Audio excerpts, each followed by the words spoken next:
this afternoon, please? I think we've got a lot of new people from last week, which is brilliant.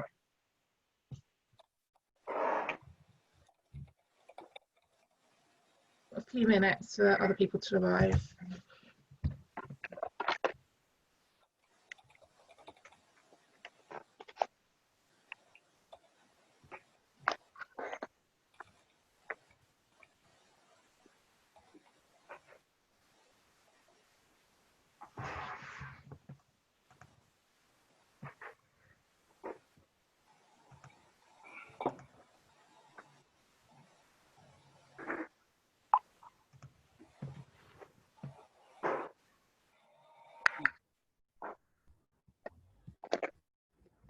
Afternoon, Victoria. We're just waiting for people to arrive. So if you want to introduce yourself in the chat bar, please. No problem.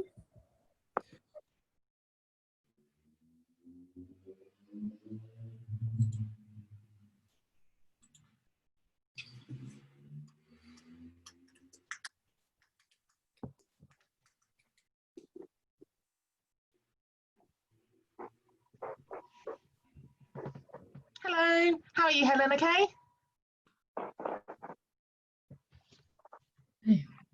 Hi, how you doing? We're just introducing ourselves in the comments bar, so as people arrive, they can see who's here.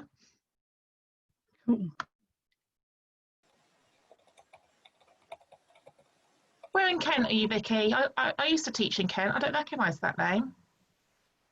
King Henry School in Kent. Erith. Say it again? Erith. Erith. Oh, okay, yeah, I'm with you. I'm with you. Yeah, I was further down. I was down in Canterbury. Erith's more my manor. It's near you, isn't it? It's more London, isn't it? Greater London than Kent. It's fun. It's a funny one. So it's so north of the county. Okay, we'll just give people one more minute to get here. Afternoon, Wanda. We're just introducing ourselves in the chat bar so we know who's here.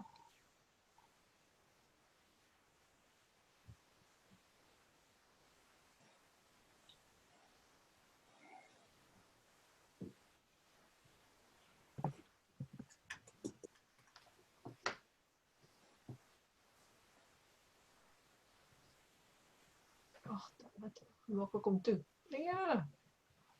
You okay, Wanda? Yeah, hello. Hello. We're just, I suddenly see you flash to life. We're just introducing ourselves in the chat bar. So if you get into the little speech bubble and just tell everyone who you are and where you are. Thanks, Jim.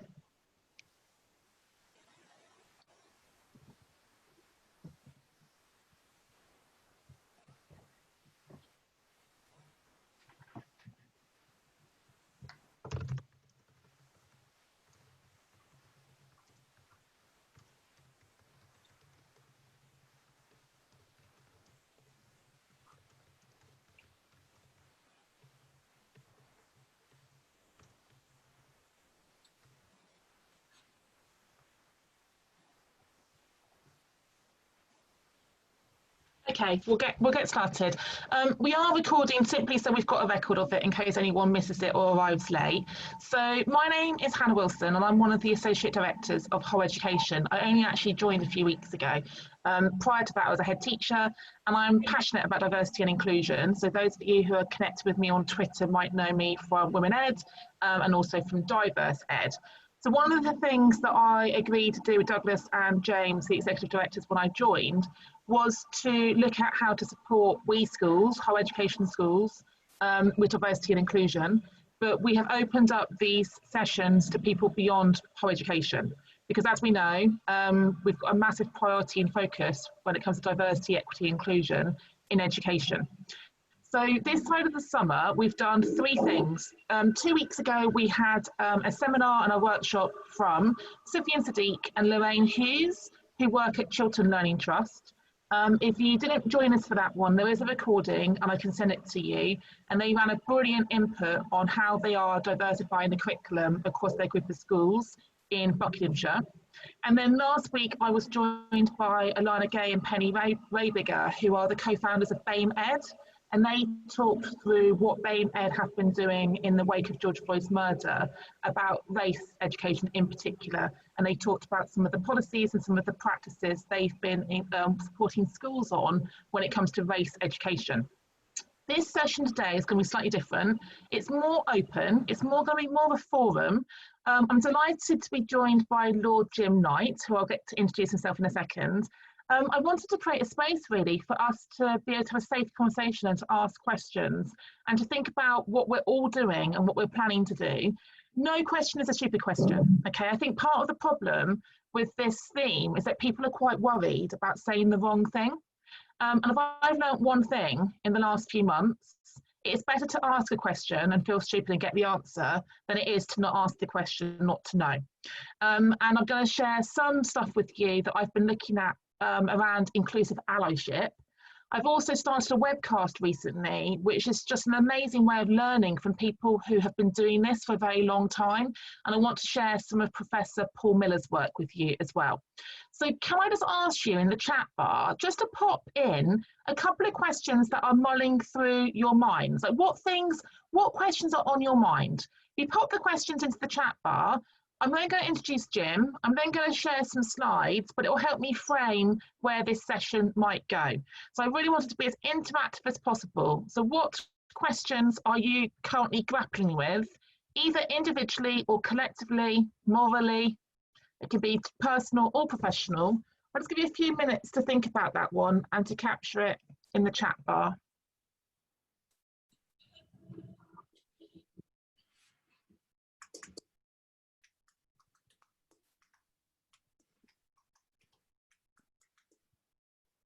Brilliant. So the link to mental health.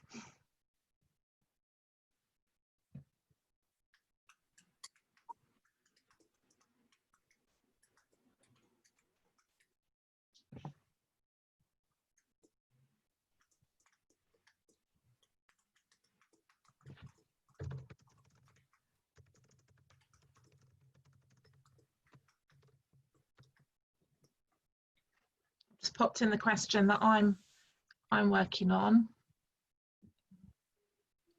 Oh, good question, Russell, and hopefully Jim's going to speak to that one about resources being pulled together, and I can speak to that as well.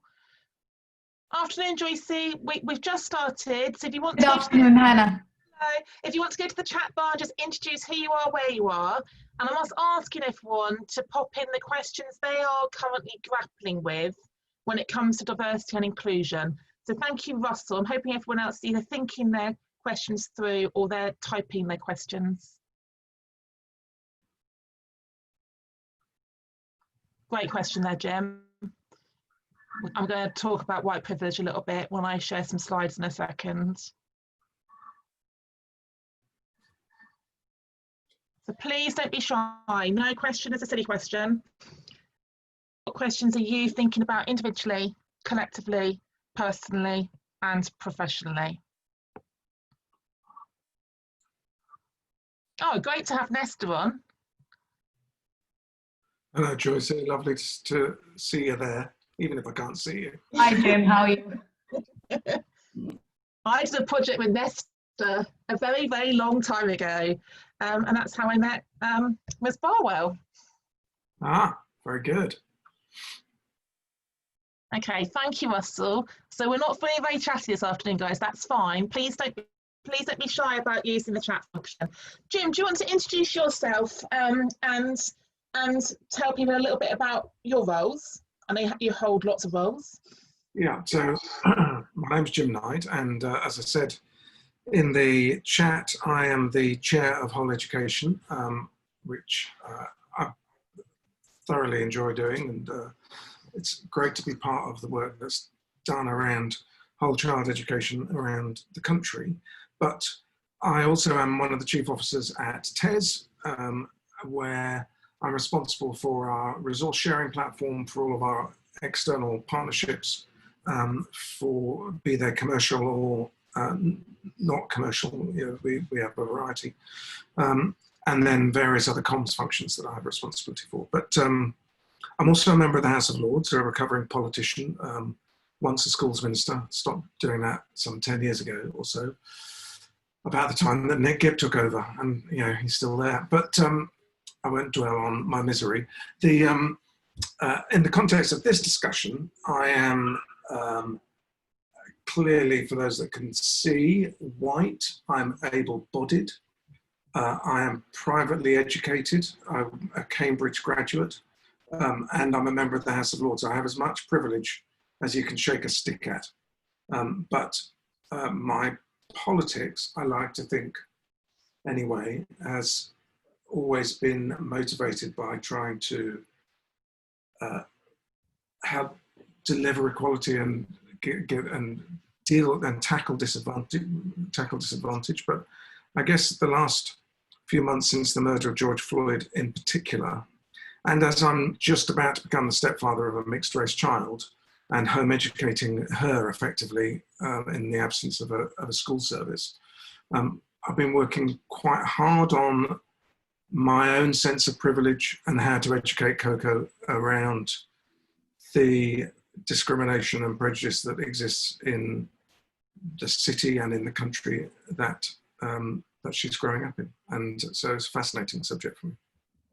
Thank you, Jim, for bringing your whole self to this chat, because I think quite often we think in our professional identities, but actually our personal identities are so key as well. So thank you for sharing a bit about your family setup there. Do you mind me asking about politics? Do you mean in the wake of George Floyd's death, what's being talked about in the House of Lords when it comes?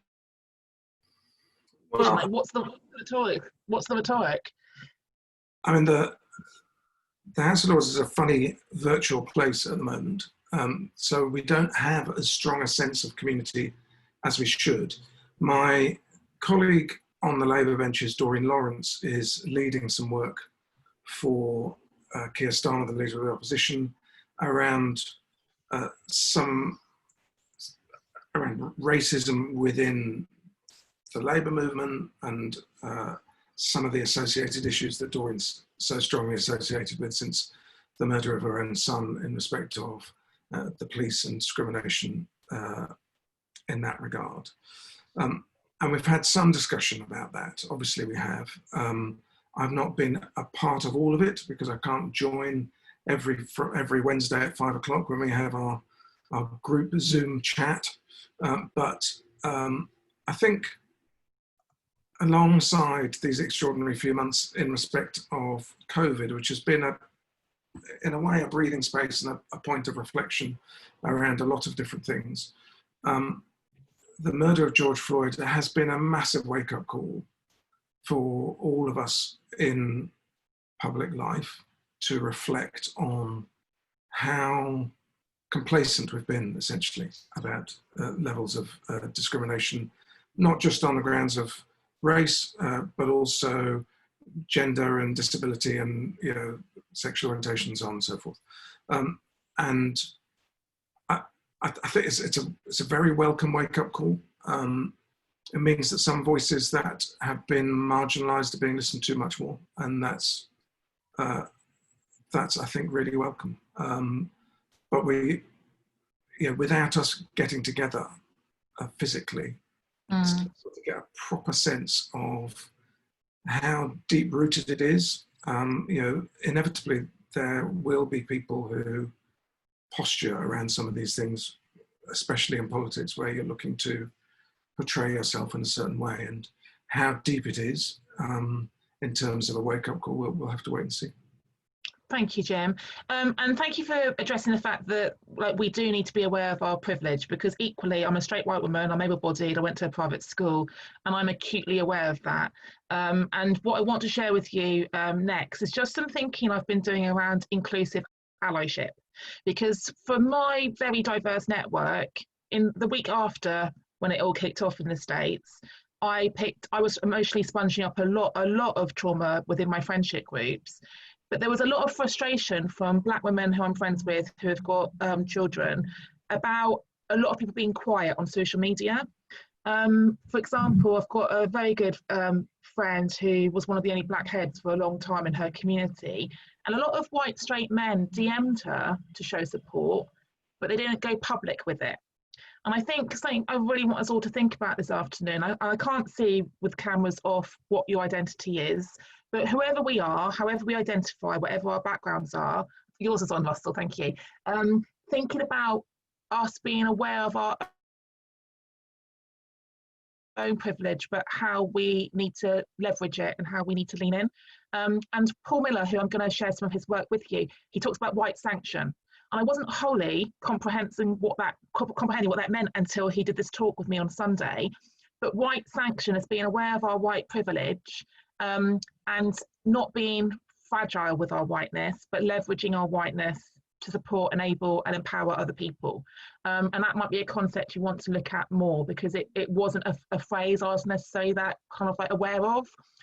So to use our whiteness to sanction and to support, I think because of the word sanction has a punitive kind of definition to it, I thought it was a negative thing to be associated with.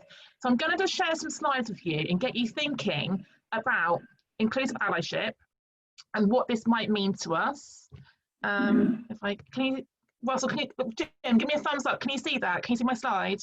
You can, perfect. I'm just going to go into, okay, so thinking about inclusive allyship, and I've chosen that title carefully. When we started Women Ed, we started talking about he for she allies, and that's men who lean into gender equality. When BAME Ed started, and I was one of the only white people who went to some of the first events, I was called a white ally, and that wasn't a phrase I was used to. I think, like with the Equalities Act and the 9 protected characteristics, we need to be very careful we don't start siloing people into different labels and categories, and then also categorising what type of ally you are. So an inclusive ally is someone who is aware of all of those protected characteristics and is aware of their own identity as well. So thinking about what these two words mean, what is an ally and what is allyship? Allyship ultimately is about the relationships we build and the trust we build and how we are consistent and accountable in challenging, representing those people who are marginalised. So we think about the organisations we work in. I've worked in a lot of schools in South London where 60% of the children I serve are from different backgrounds, predominantly Black African, Black Caribbean or Black British, but the staff serving them are predominantly white. And yes, there may be some staff from diverse backgrounds in the building, but they're quite often in lower level roles. There might be TAs, there might be science technicians, they might work in the kitchen, there might be the cleaners. You might have some teachers and some middle leaders, but you don't very often have senior leaders, heads or governors from those diverse backgrounds. So it's thinking about how we as individuals in these spaces that are quite often quite white and quite privileged, how can we leverage who we are and help to affect change ultimately in that space. And it is about uniting and working together with a shared purpose, really. So thinking about inclusive allyship, these are just the different ways to think about it. So it's about men working alongside women for gender equality. It's about white people working alongside people of colour.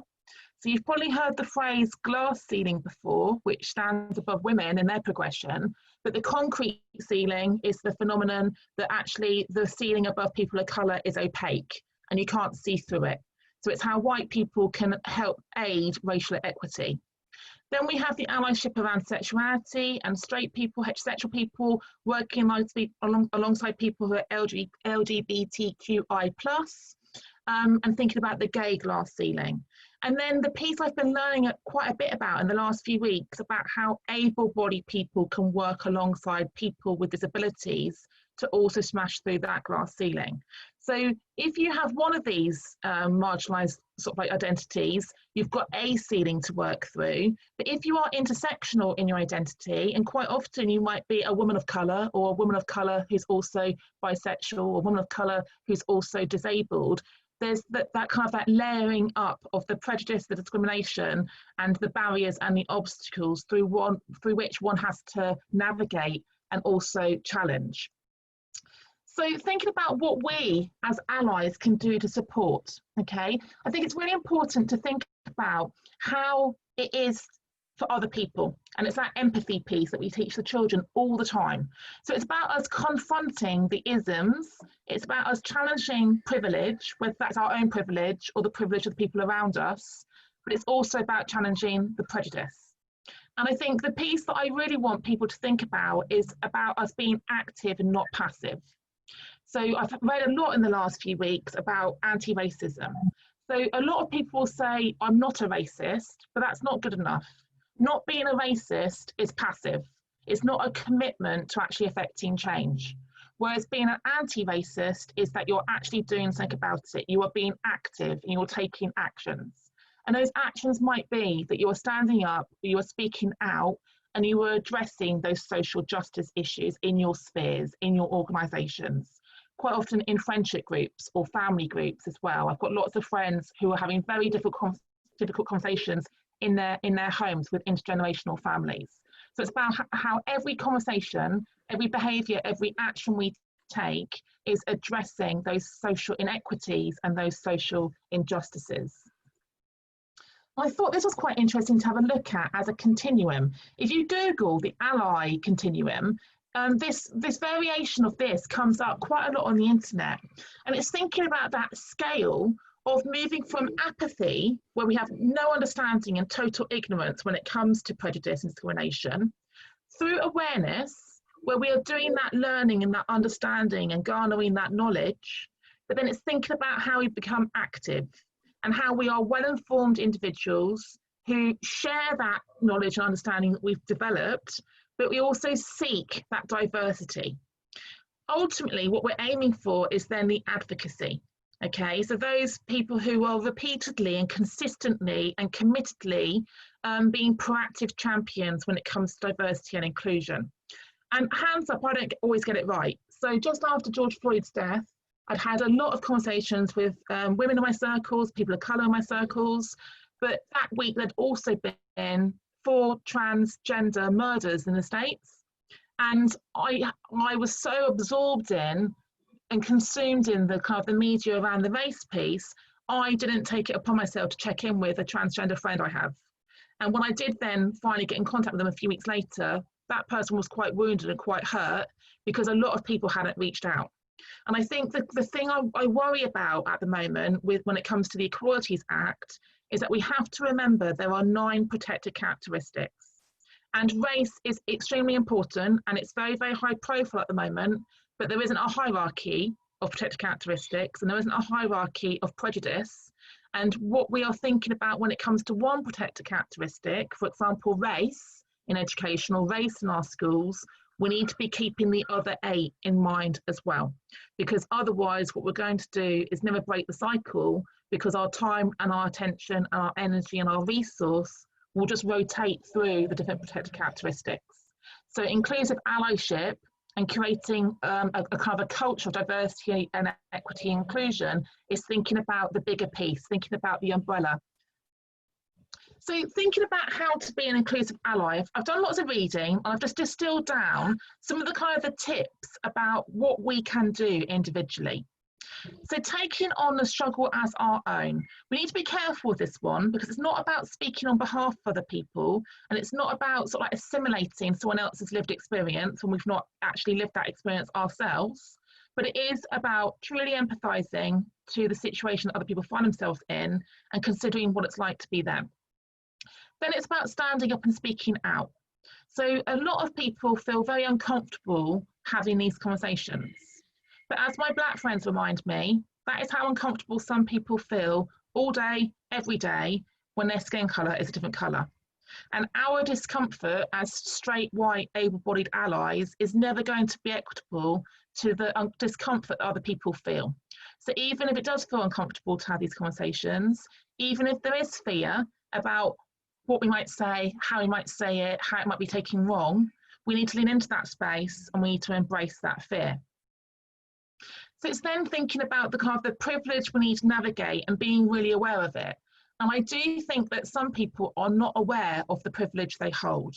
And class, unfortunately, isn't one of the protected characteristics in the Equalities Act, but we also need to be considering the kind of the privilege of class within this suite of diversity and inclusion as well.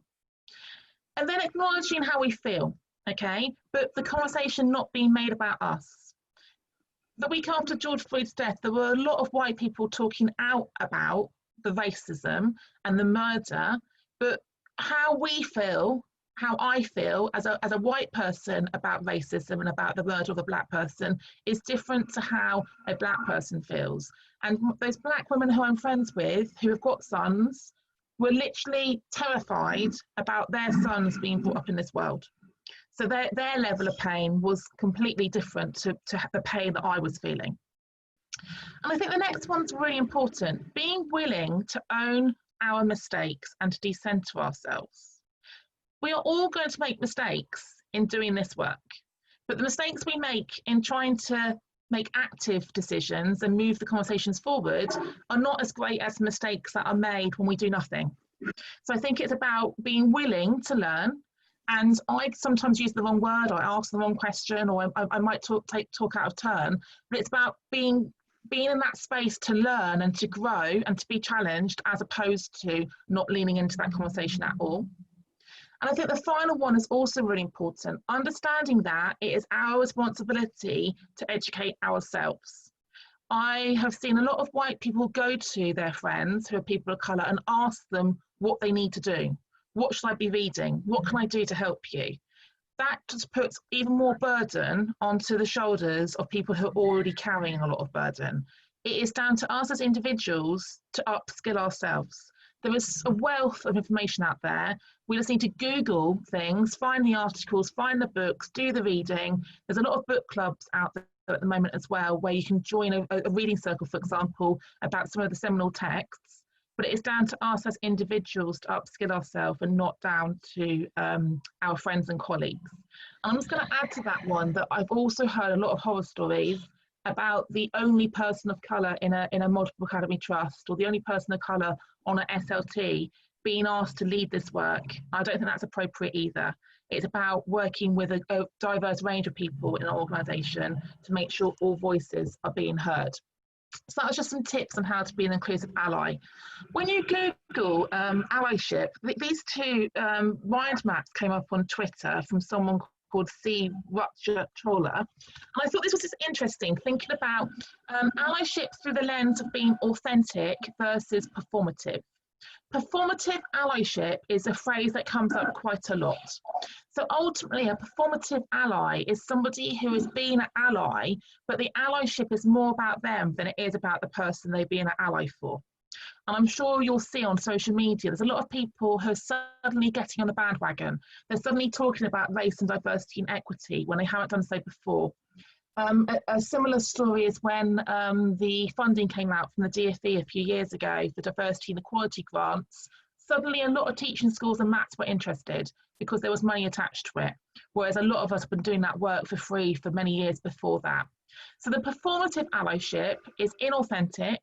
It is individuals or organisations who are jumping on the bandwagon, and there's quite a few organisations at the moment publishing pledges and mission statements all about diversity and inclusion, but you know that is not going to be cutting through the organisation. It's not a stick of rock where you've got policies and practices and cultures where individuals feel safe and feel seen and feel heard in that space. Whereas what we want to work towards is the authentic allyship, where we are doing things for the right reason, where we are educating ourselves, we are committed to the work we're doing, we are being driven by a sense of justice, social justice, where we have got the empathy to understand how other people feel, where we sit in that uncomfortable space and we take those risks. So that is ultimately where we want to be moving towards, that we are allies, but we are allies in a way that is authentic to ourselves and authentic to the conversations that we're having. So this phrase, white fragility, comes up a lot. And I'm seeing a lot of white people leaning into the conversations on social media, but being quite defensive with it, taking umbrage when they are challenged on something, or retracting from the conversation and being quite easily offended. So we need to be very aware, for those of us who do identify as being white, that being in this space is about listening and not always talking. Being in the space to learn rather than to speak. Being in the space to truly understand and to truly empathise and to sit alongside people as opposed to talk on behalf of them.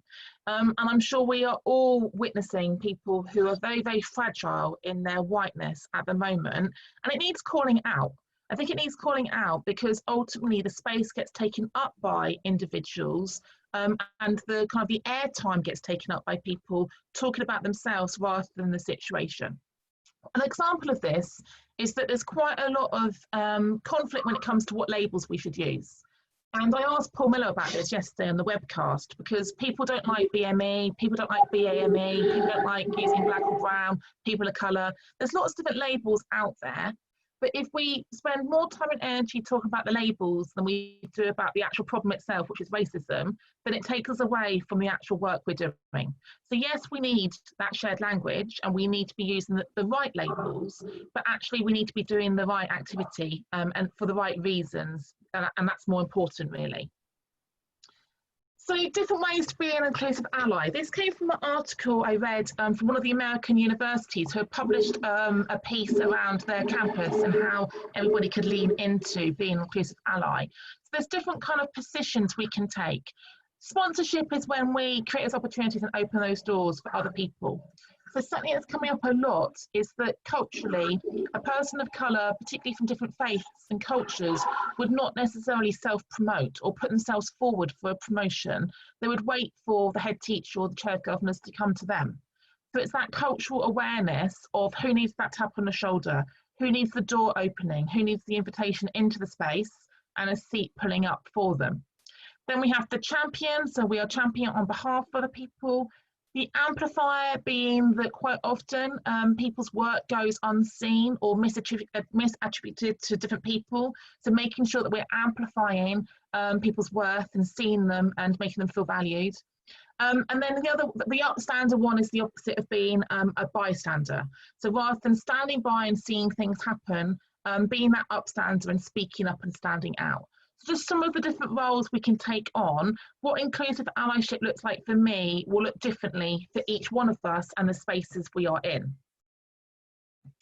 So I'll send you these slides afterwards, but there's a list here of the do's and then I've got a list of the don'ts. So some of the do's. There's a lot of narrative around the kind of the inner work versus the outer work. And the inner work refers to what we need to do as individual human beings to get our level of understanding and knowledge up before we can participate in the outer work. So lots of people are jumping into the outer work without doing the inner work first. So for example, an example of inner work might be really thinking about our own unconscious biases, thinking about how we have been brought up as individuals, what values have our families and our institutions instilled in us, and being aware of our privilege and being aware of those biases and how they might shape us. Then the outer work becomes how we figure out how we can contribute to the conversation. And then thinking about how to leverage our privilege, as I've mentioned already, but also how we can accept that uncomfortability, but also accept criticism. I get challenged. I quite often, I will ask a question and I will get challenged on perhaps I've used the wrong term or I've done the wrong thing, but you don't learn unless you try, unless you have those critical friends around you. So some of the things to think about there about the do's, and I think the key one to emphasize there is about being open to listening and to truly listen and to not negate other people's experiences. And then the don'ts. So the first one, not being expected to be taught or shown what to do. Okay, so utilising the tools around us. The second one is quite American, but not sort of participating in the oppression Olympics, because quite often you'll hear that there'll be a conversation about race. I heard this from quite a lot of Black teachers who were talking to their schools about not feeling comfortable going back in post-COVID, and they were told, well, the people with disabilities are coming back in. So quite often you get a comparison measure between different protected characteristics. Not behaving as we know best. There's quite a lot of that going on, unfortunately, on social media at the moment. There's quite a lot of sort of like people self-promoting the work they're doing, but thinking about the kind of the greater good. And not taking the credit for other people. So that's the opposite one from what I said about the self-promotion and the attribution of work. But in organisations, quite often, people's work is sort of like spotlighted to those above them who are quite often of a different skin colour. So some of the things to think about there, we the don'ts. So how to move allyship forward is thinking about how to move into activism. I think sometimes activism jars us because it sounds very political, and hopefully Jim and Russell will both talk about that later on. But being an activist is about us taking that privilege and using our position to elevate other people and to actually be part of the change. So we need to be active and we need to be agents of the transformation that we need in our schools and in society, and not to sit back passively and to wait for other people to do the work. So we all are capable of doing something to impact this work. So I just wanted to spotlight for you the webcast that I'm hosting. So Issa is somebody who I've met who used to be a D&I lead at Unilever, and she's got a massive network of people who are D&I leads around the world. So the two of us every Sunday host a webcast called Fast Forward Diversity and Inclusion, and it's a 1-hour conversation with someone who's either an advocate or an activist when it comes to D&I globally. We've had our first 3. So we met Rodora, who lives in the Philippines, Liz, who is an Australian Paralympian who lives in Leeds, and Professor Paul Miller, who is from Jamaica originally, and he was the first Black professor of education in the UK. And next Sunday we meet Dr. Francis Johnston from Philadelphia. And these conversations are truly enlightening. I've learned so much just listening to these people, but also to ask them questions. And it's an interactive webcast where if you are watching, you can ask questions and we get them in the studio and we then ask them the questions. So I'll send you a link out afterwards. But I just wanted to spotlight some of Paul's work. So Paul has spent the last 30 years, I think it is, researching the experience of Black teachers in education. And he's done a recent publication about the experience of Black head teachers in the UK education system as well. And some of this research he shared yesterday, I just think gives us a really interesting theoretical framework through which to sort of like have the language to have some of these conversations. So he talked about the topology of leaders that we need in organisations to tackle racism. And it's similar to that allyship continuum I shared earlier on. So what we don't want is indifference. Indifference means that people are ignorant and sort of like completely negating the fact that we've got an issue. Sympathisers range from being passive sympathisers to performative sympathisers, as illustrated in the performative ally thing I shared a minute ago. Then moving into the activism, okay? We have the accidental activists who are aware it's a problem and fall into this work, and then we have the deliberate activists. And I'm hoping that everyone here this afternoon is either accidental because you've fallen into this space with some curiosity, or you're deliberate and you're thinking about what is my personal commitment to change? What can I do as an individual in my organisation to help move this work forward? It's just an interesting framework there for leadership. And then he also, in one of his other studies, he looks at the kind of the institutional lens of how BME progress. And the ones he wants us to think about are the top 2, an engaged organisation and an organisation that is experimenting. And this is about the representation of diversity in our organisations. So the something that's coming up quite a lot is that you have quite a lot of schools, for example, that are wholly white in their teaching body and are wholly white in their governing body, and they want to do this work, but they don't know where to start. So his advice yesterday was, it is about making your culture inclusive so that when a person of colour applies for a teaching or leadership role or applies to be a governor in that space, the inclusivity is there and it's kind of like threaded into the culture. As opposed to what is happening, and I fear it's happening, is that we have tokenistic recruitment going on and we have people of colour being recruited because there's a lot of critique if institutions don't have diversity, but the culture then does not support them. And actually the practices and the policies and the cultural decision-making powers are not there to celebrate diversity. So it's about thinking about the culture first and the recruitment second.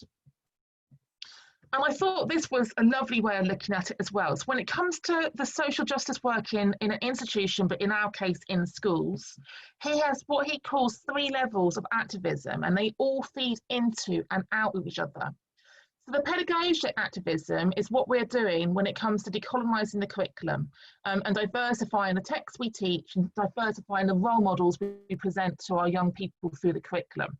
So a lot of schools are really leaning into that in an active way at the moment, but it needs to be authentic and it needs to be meaningful. The regulatory activism is thinking about our policies and our practices. So when we look at things like our exclusion stats in the UK, and we look at our uniform policies, and we look at some of the expectations of staff and students in our schools, sometimes the regulatory practices and processes are prejudiced and discriminating against individuals. And we see lots of headlines about some of the uniform policies, for example, around hair, which is not inclusive of children with black hair, for example, and braids or a short haircut. So it's thinking about how our policies and our practices also enable that inclusion. And then the final one is the emancipatory activism, which is about what we are doing around the ideologies and the culture in the institution. What kind of dialogue are we having? What kind of sort of like thought leadership are we doing with the community to truly make social justice part of our work? And the final slide, I took my head around this one, this is to do with the institutional structures. Okay, so thinking about how we individually and collectively as an institution lean into this allyship. So thinking about meritocracy, which is a word that I wasn't familiar with until a couple of years ago, making sure that there's that equality of opportunity for everybody, and our expectations of children who are white and children who are not white, or staff, are the same. Quite often I hear from my BAME colleagues and friends that they have to work twice as hard and have higher grades and more letters after their name to get the same opportunities as their white peers. So making sure that we've got an absolutely even playing field for everybody is really key. And thinking about how we can remove some of those barriers to promotion and progression. So just one example to think about here is that sometimes organisations and programmes, for example, there's been an issue recently with an apprenticeship levy funded MA, will say that you have to be on the leadership scale to be able to get this job or to get this course or to get this funding. Quite often our BAME colleagues are not on the leadership scale. They might hold a position of responsibility in their school, but they are on a TLR rather than a leadership scale. So that is implicit racism, where a white colleague will be put on the leadership scale. Similarly with dress codes, sometimes dress codes also are not inclusive of everybody's different race and faith. So thinking about the things we can do in our institutions to challenge the structures and the systems that prohibit inclusivity is also something to consider.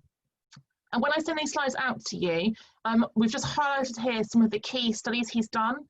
I think he's written something ridiculous, like 95 publications, and he launched his new website last week, but he's done some really interesting research in the last few years around race and education. So if you do want to do some reading and share with your colleagues, I will send these links out to you. So I want to hand over to Jim now, just to talk a little bit about what TES are doing when it comes to the Black Experiences Hub. So Jim, do you want to just signpost the work that TES have been doing, please, in this space? You're on mute. Do you want to unmute yourself? There you go. Thanks, Hannah. So after the murder of George Floyd, we had a discussion as an exec at TES about what we wanted to do as an organisation, and yeah, much as in the immediate aftermath of the COVID crisis really kicking off and lockdown and so on, we didn't want to be one of those organisations that sent out yet another email from the CEO expressing solidarity. We felt it important to take a little bit of time to decide on what action we wanted to take that was more meaningful. And we consulted with staff, one of whom had already set up a Black Lives Matter group on Slack, our internal messaging platform. So that made it easier to engage with staff members who were already engaged around this issue. But we have a regular, every Tuesday morning we have been having an all staff sort of meeting online, webinar, broadcast type thing with open Q&A, so we're able to talk about it there as well. And my colleague Sade is one of my direct reports. She leads our resources partnership work. And so she's, in the end, led this with support from across the business in forging partnerships. We'd already had a partnership with BBC around the bite-size stuff that they've been doing during COVID. We'd previously had a partnership with Interfilm, and then we reached out to Lavinia at the Black Curriculum, and I had a meeting, Sade and I, with her to talk about how we might be able to support their work and advocate around changes to the curriculum. Sade was particularly, Sade is culturally from West African origin. She was quite keen in amongst all of this, that this wouldn't just be about the African American experience, that she wanted it to reflect Black experiences wherever you are in the world. And that's in the end why it became badged, if you like, the Black Experiences Hub rather than explicitly Black Lives Matter. And then within that hub, we have, I think magically, half a dozen different sections. So obviously our editorial colleagues have run quite a lot of content around these issues. I've used the Black British History section quite a lot with Coco at home, looking at different role models. You know, one of the things I've always noticed with Coco is when there's been things at her primary school around, you know, they have a Londoner day where you're supposed to dress up as a Londoner, or you know, various other things where you're supposed to dress up as someone. She, not surprisingly, will always be looking for someone of the same skin color as her, and it's just a bit more of a struggle. And World Book Day. Yeah, all of that. And it's been great to have that resource with some examples. And one of the interesting things actually about putting all of this collection of content together is it's one of the rare occasions when we've really gone out actively to our audience of teachers and said, we really need some more content on this, because you know, we could get, there's plenty of content about slavery, there's a reasonable amount of content about the American Civil Rights Movement, and there was some content being uploaded sort of as we spoke, because there always is, there's about 3,000 uploads every week, about the murder of George Floyd. But we were able to forge these partnerships and get some richer, more diverse content, and that call out to authors to create more content was also quite successful. And that, so the collection is growing all the time. It's been pretty successful in terms of the amount of engagement that we've had. And we are all ears for feedback. If there are things there that we need to adjust, then we'll adjust them.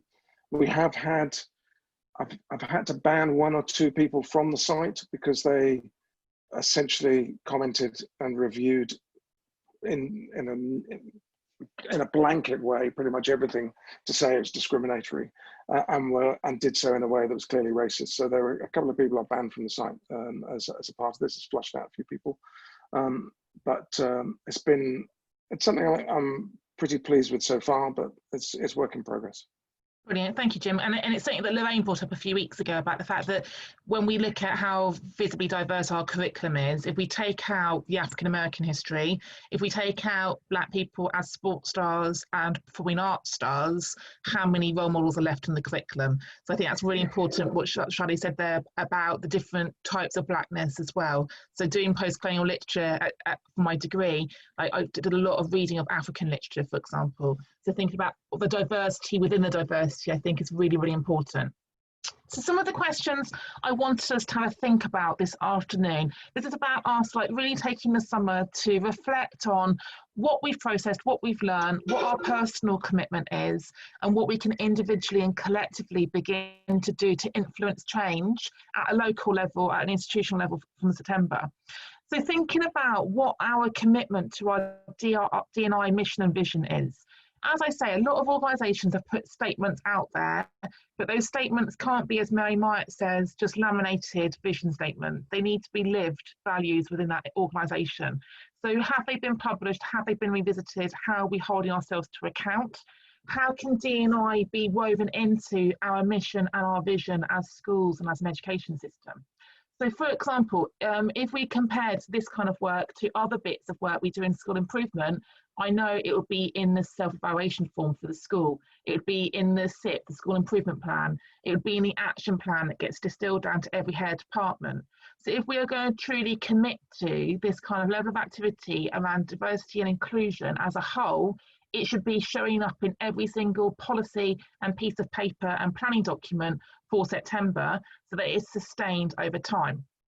I've talked about the statement already, the kind of the strategy. So how does this feed into the bigger strategy? If we are suddenly going to diversify our curriculum, where's the CPD for this? Where's the budget for this? Are we buying new textbooks? Are we buying new novels, for example? So thinking about the bigger long-term strategy as a school and making sure that it's phased and it's integrated and it's across milestones as opposed to just kind of like a one-tick wonder. And really getting us to move away from, as Penny and Alana said last week, the Black History Month model. That Black History Month in 1 month in October every year is not enough. Yes, we have these national landmarks and world landmarks, and they're good to celebrate, but it can't be that is all we do in the year. So thinking about what our action plan might look like for September and beyond, what are we going to hope to achieve in our institutions by Christmas, by Easter, by next July? But then as Lorraine said 2 weeks ago, like she's looking at a 3 to 5 year strategy to truly diversify the work they're doing across Chiltern. And Chiltern are much further forward than a lot of other schools. So it needs to be a long-term action plan. And then breaking it down to, as we would for anything else, if we were doing a bit of work around inclusion or pupil premium, we would have KPIs and milestones that we work towards. So what does that look like and feel like when we're thinking about diversity and inclusion? And then how and who is going to hold ourselves to account? So is this going to be a kind of a standing agenda item at every SLT meeting, every governing body meeting, to make sure that this work actually takes place? And my last 2 questions I just lost there. How will we keep the focus and the momentum going? And in order to then make all this happen, what do I need to do to read, to learn, to reflect on, for example, to drive this work forward? So that's just some of the questions I wanted to plant in your brains as we go towards the summer break about, yes, we've achieved a bit in the last few weeks, but we've got a very long way to go. And other things are going to drop into our priority list come September, come October, come November.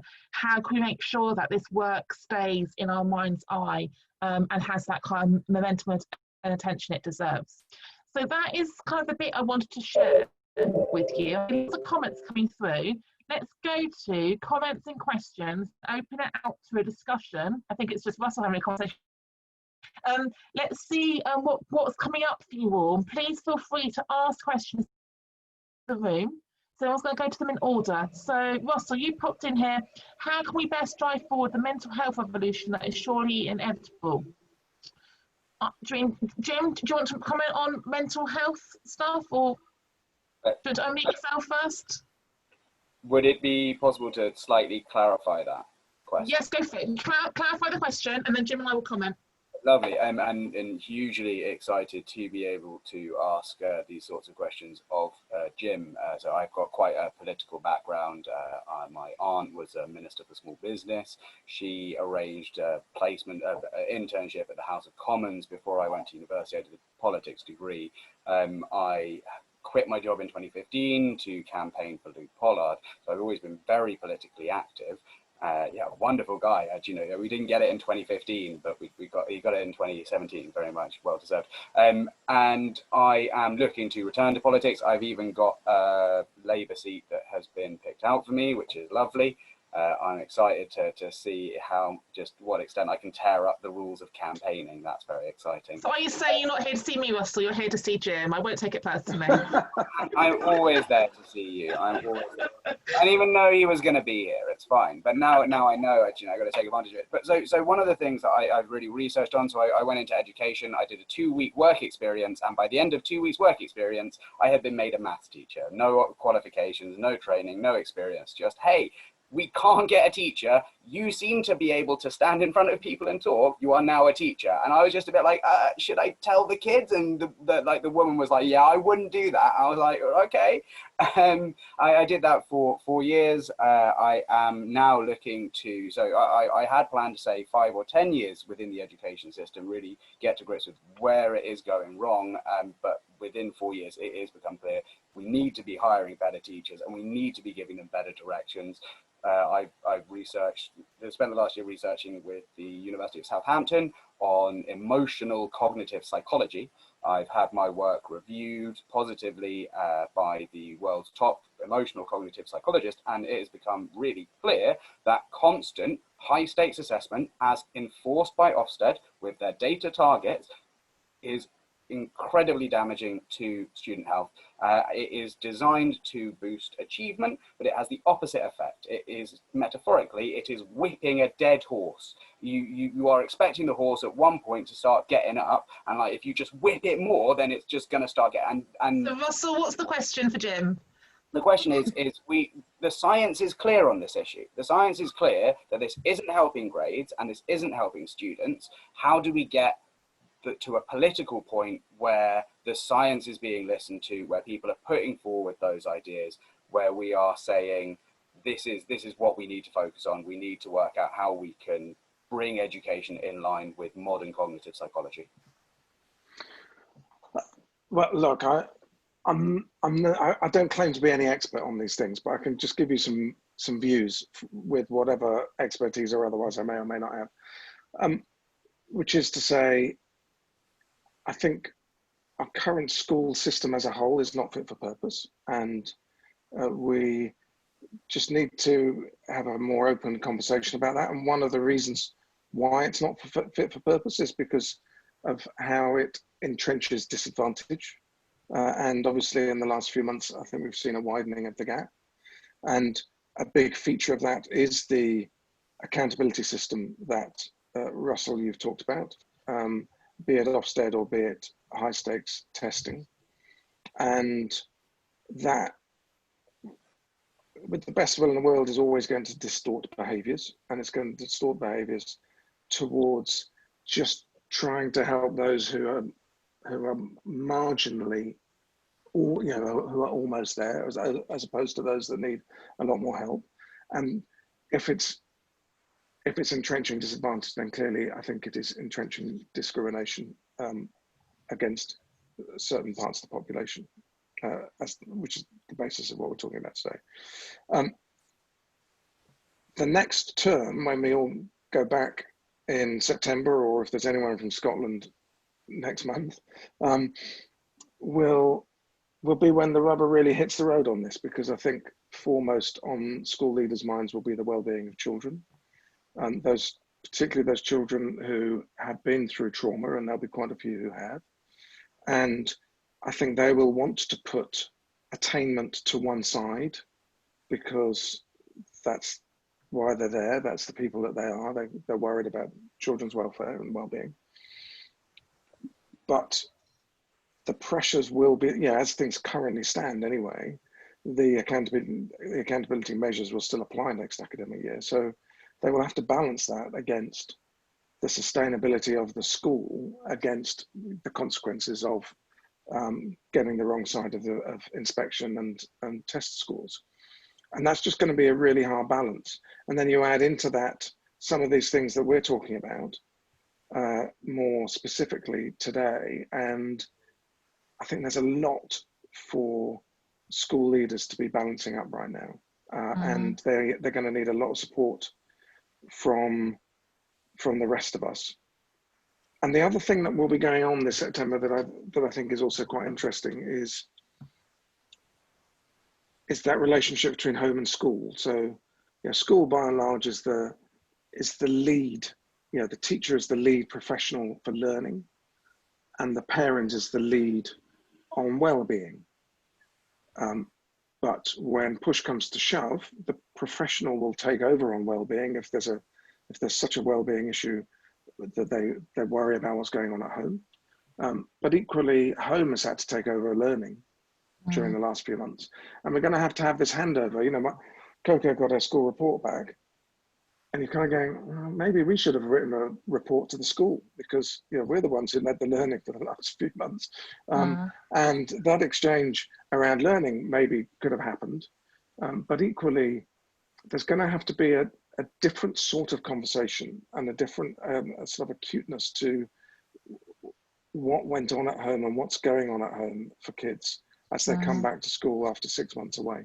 And that then will take us into some of the related issues around the inclusion agenda, which are things like housing. And what are the circumstances at home, and how much opportunity does the average teacher, especially those teachers who haven't, for whatever reason, been allowed to or had the capacity to call and sharpen up the homeschool relationship during COVID? Do they know the home circumstances? Do they know what's going on? And are they able to help compensate for that, to find ways of supporting people with difficult home environments? I don't know. But those are the sorts of things that are running through my mind at the moment. Yeah, thank you, Jim. And I think, just to zoom in on the word conversations, for me, it's all about dialogue and it's all about listening, and that our schools need to do a lot more listening than talking. And I think we need to be really careful that we don't have predominantly white schools making decisions about predominantly BAME communities. And we actually need to be listening to our communities and listening to our parents, and creating those safe spaces in school for the young people to have their voice, but also for the staff to have their voice too. Because I am hearing a lot of schools who are making decisions, unilateral decisions, about diversifying the curriculum, for example, or changing cultural policies without consulting the people it's going to most affect. So I think it is really thinking about how we can engage that kind of the voice activities back in our schools. Do you want to make a comment back, Russell? Go on. Yes, I mean, I think that we've also got to think about it from the perspective of the top echelons of politics. The Conservatives, while the Black Lives Matter protest was going on, they were facing questions saying, wait a minute, there is not one black person in the cabinet. So we can say, well, it shouldn't be predominantly white people making those decisions. Well, if we look at the levels of government, that's exactly what is happening. And to go to your comment, I just scanned through the comments then about tokenism, because I think that the thing that's going to go wrong is if we lean into tokenistic diversity and tokenistic representation. And I think that a lot of people are fearing the critique of having an all-white governing body or an all-white SLT, but it needs to be meaningful and intentional recruitment. And one of the things that came up yesterday on the webcast was that we do have disproportionate representation perhaps in some schools where, like I've worked in schools where you have a couple of black teachers, it becomes a very safe school for black teachers to work in, then you end up having 10, 12 black teachers. But then down the road you have a white school where you haven't got that first person of colour working there. So it's thinking about the kind of the culture of the organisations we create, and then thinking about if someone's going to move into that area to work at that school, is that community hostile or is that community inclusive? Because actually, when I was head of a school in South Oxfordshire, it was quite a hostile community to do diversity and inclusion work in. So we created a very safe school for staff and children, but some of the kind of the BNP activity down the road was staggering. And some of the prejudice that I heard in the local area after living in London for a long time was eye-opening. So I think it's thinking about the societal piece as well as just the systemic piece of the schools as well. Wanda, Helen, thanks for turning your cameras on. Any questions from either of you? Anything you'd like to ask Jim or myself? Go on, Helen. I did have a question. I guess it kind of links to what you just said about maybe being in a place where not everyone within the community is necessarily that focused on diversity and inclusion, and some of the voices that we hear from our kids reflect that. I'm often quite worried having a discussion in a classroom that I will put a student with a protected characteristic at risk of hearing prejudiced views, and on the one hand I want to create a safe space where they feel safe, but also it has to be a safe space for the kids who might have prejudiced views coming from home to express, and then to see the reaction of their peers and to understand that that might not actually be the way that we kind of think and talk about people in our community. But how do you go about creating a safe space for everybody in a classroom? It's really tricky, and I've been there. I can remember teaching a lesson a few years ago where one of the kids said to me, Miss, do you realise you're the only white person in the room? And I hadn't, because quite often you get those kind of comments when you're a white teacher in a very black school as well. For me, that needs to be done from an assembly point of view. I would very much hope that we're going to have some hard-hitting, thought-provoking, culture-setting, values-aligned assemblies, which then distill down, and there'll be meaningful tutor activities and PSHE activities about contracting how we behave. And then as a classroom teacher in September, when you do your laying out your stall for the year ahead and your behaviour expectations, contracting how we are going to create a safe space. And like I've done those lessons where we make a list on the board of all the words we don't want to hear. And they start off a little bit slow, a little bit quiet about saying out loud the words we don't like to hear. But once they're said and they're written down, and these are the words we agree not to use in this classroom, I think when they see them and they realise how harsh those words are, I've done assemblies like that before around not using the word gay, for example. So I think sometimes we need to be explicit. We had issues when we first opened our school. I had a deputy head who was openly out and Asian. I had an assistant head who was Asian and Muslim, and I had a mixed race Canadian assistant head teacher. And they had all worked in schools where there wasn't any racism. And they came to work in a school, we were doing this work, but there was prejudice coming in from outside. But we gave all the kids the benefit of the doubt the first time, they didn't know any better. And the first time we heard an inappropriate word, we addressed it verbally, it wasn't sanctioned, but if it was said again, it was sanctioned. So I think sometimes it's about the opportunity to have a conversation, and the kids were quite often absolutely mortified. They didn't even know what some of the words they were saying were because they were year sevens. So I think it's about creating that culture of inclusion where you're addressing, like you're putting that line in the sand, I guess, about what you will and won't tolerate. And tolerate is a word to think about as well. I hate the British values. So one of the British values being tolerance. Like I did an assembly about why in our school it was acceptance and not tolerance. And I think using the British values and speaking to the kind of that societal political piece, but breaking it down for what that actually means in our school, in our classroom, and doing a piece around what are the values of this classroom, and being really explicit about that would probably help as well. Jim, do you want to add anything to that around creating inclusive spaces? I'm not a trained teacher, so I'd be a fraud to say much in response to you, Helen. But the one thing it's got me returning to thinking about, because I've been thinking about it a bit, is I suppose creating a space where you can deal with the fear that so many of us have about being labelled a racist if we talk about a behaviour that we might have unintentionally done that was racist, and we'll all be guilty of it. But if you talk about it, if you're not in the right space and environment, then people might rush to call you a racist. And working that one out as to how you might do that, I think, is really important. Yeah, absolutely. And having the same conversations with the staff as well, because I think it needs to be distilled down through the whole organisation as well. It's a good question there. Thank you, Helen. Wanda, anything you want to ask? Yes. How do you make sure that your curriculum, when you try to put in a diverse curriculum in place, how do you make sure it doesn't just look like an afterthought, something that you just bolted onto it? How do you make sure that it becomes part and parcel, interwoven with it, without just being Black History Month, and really kind of get it into where it's ingrained into? So where's that starting point without it looking like you are just trying to jump on the bandwagon? Yeah, it's a really good question, because we don't want tokenism in the curriculum either. If you're on social media, are you following Benny Cara? So Benny Cara is my deputy head, and she's got a book coming out in October all about diversifying the curriculum. We're both English teachers, and we talked at length about how to diversify the English curriculum in a meaningful way. So like, if I think about what I've taught in the years, there's always a war poetry module, always. And we always teach white, stale, pale male men who have gone to war.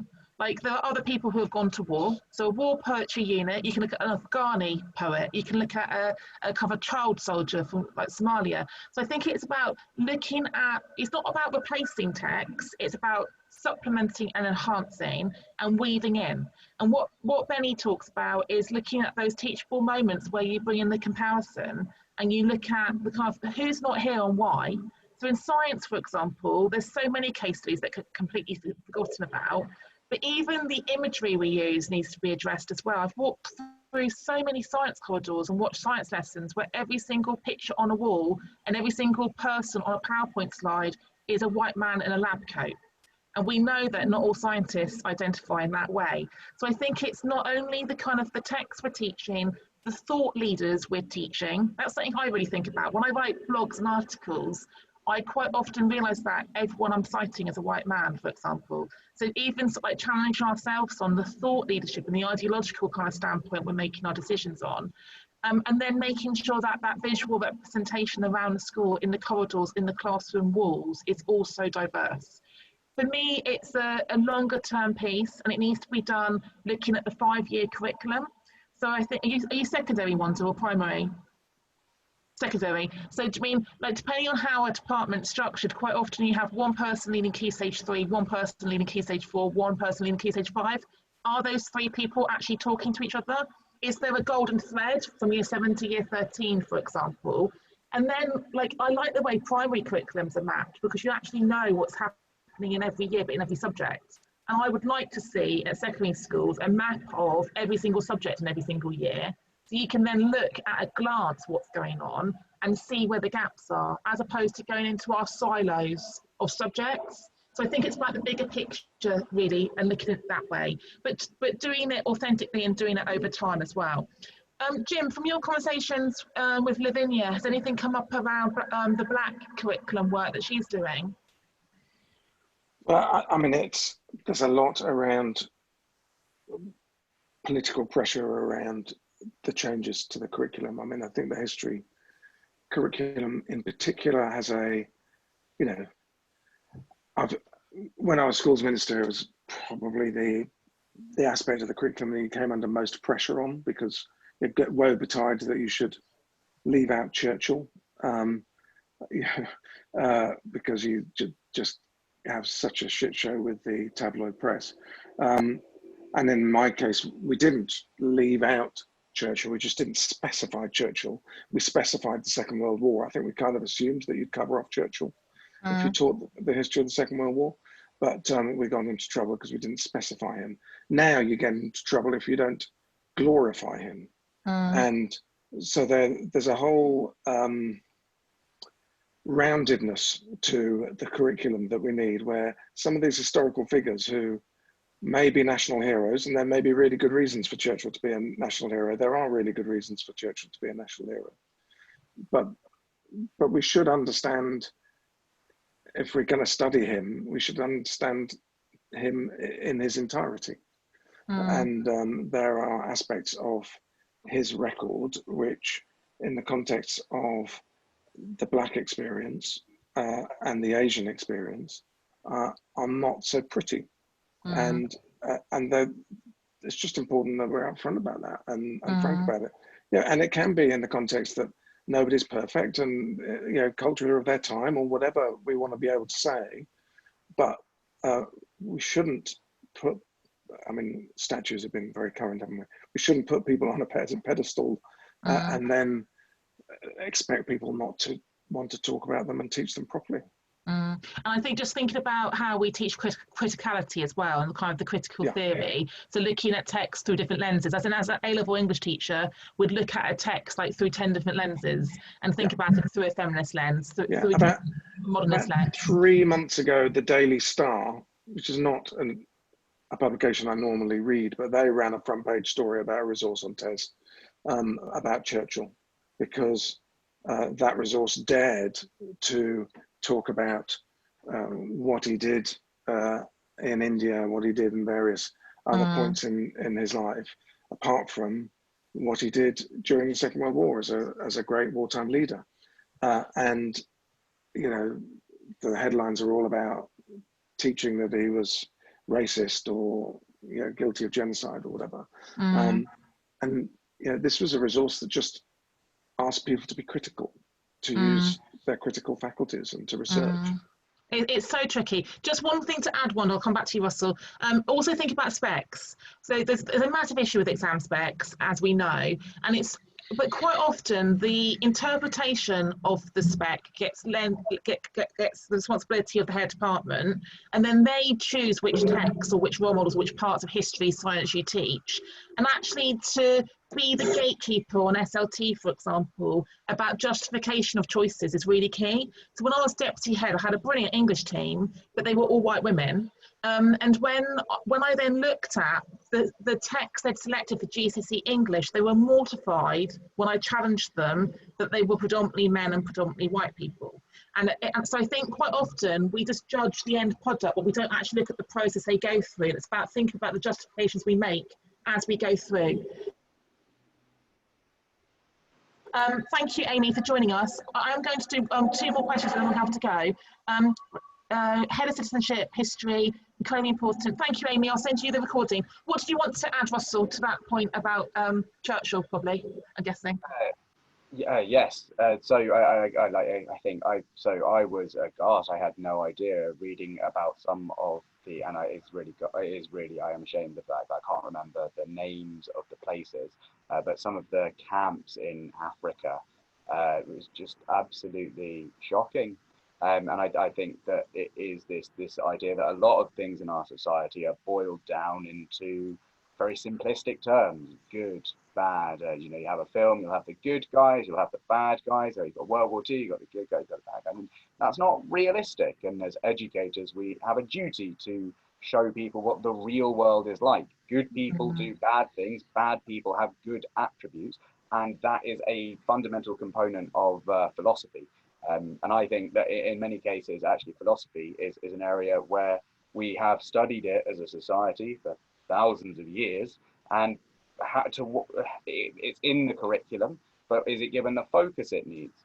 If we have people leaving school and they don't have a clue about 3,000 years worth of accumulated knowledge on philosophy and ethics, then we've let them down. And that's a big part of what I'm doing with the Believe in Better Education project, where I'm trying to create a network of teachers designing resources for, among other things, the gaps in our curriculum, like getting people into young enterprise, philosophy, emotional resilience. And I think they're just such important lessons. We'll be distributing our resources for free. Sorry, I think you finished. Go on. But also two of the really big things that I think that we need to be thinking about.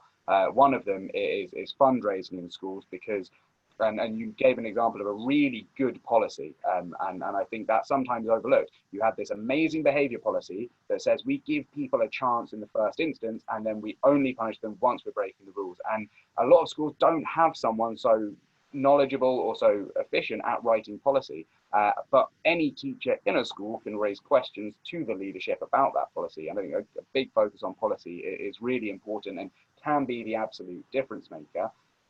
But in terms of education, I think we have to educate parents. At this point, you're looking at what is effective in the education system. The kids are going to be spending the majority of their time at home.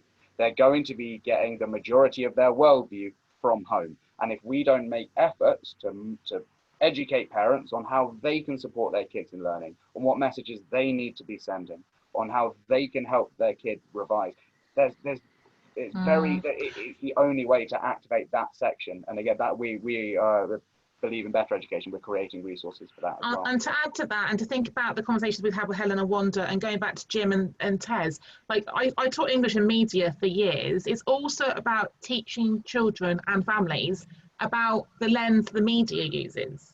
So if we think about the representation and of issues and how Black people are portrayed in the mainstream media, for example, and actually teaching young people the criticality of not accepting everything they see and they hear, I think that's a skill that's really like that discerning nature that I just feel like a lot of them read and believe it as opposed to judge it and engage with it. Is there anything about that, Jim, in the bank of resources that have been so far? Well, what I've just finished doing work on a select committee on digital technology and democracy, chaired by Lord Putnam, and we published our report about a month ago. And in the context of education, one of the things, we took evidence from Nick Gibb, from officials, from Estonian and Finnish governments, to look at how media literacy and digital literacy was taught around the world. And there's no doubt that it's very poor here in England. Fascinating that in the Baltic states and in Finland, partly because of a cultural fear of occupation by the Russians and real cyber threat from Russia, it's a sense of national mission and purpose that everyone should be educated around cybersecurity and online harm, and how to navigate online media in particular. And when you look at examples in Finland, for example, as the best case in point that I know about, they've, at a school level, inserted across all of their subjects, it's cross curricular media literacy and digital literacy, and you can do that. Not just in the obvious subjects, but you can do it in maths, you can do it in science, because if the President of the United States is suggesting you might want to inject yourself with disinfectant, there's some science there. I know, it's shocking, isn't it?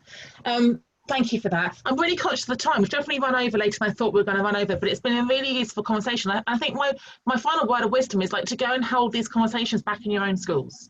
It's about creating those spaces during inset days, in the staff rooms, in different department and team meetings, to have these conversations so that people can grapple with and thrash out and reflect on.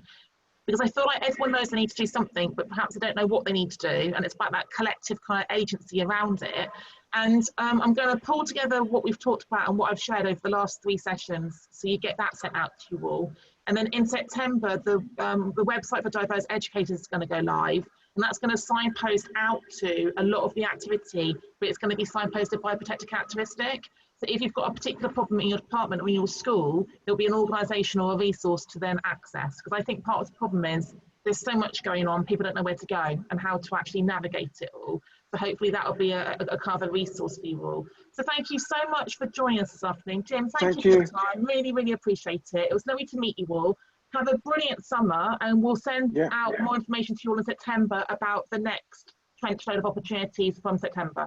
Okay, so thank you very much for joining us this afternoon. Lovely to see you all. And lovely to see your dog as well, Wanda.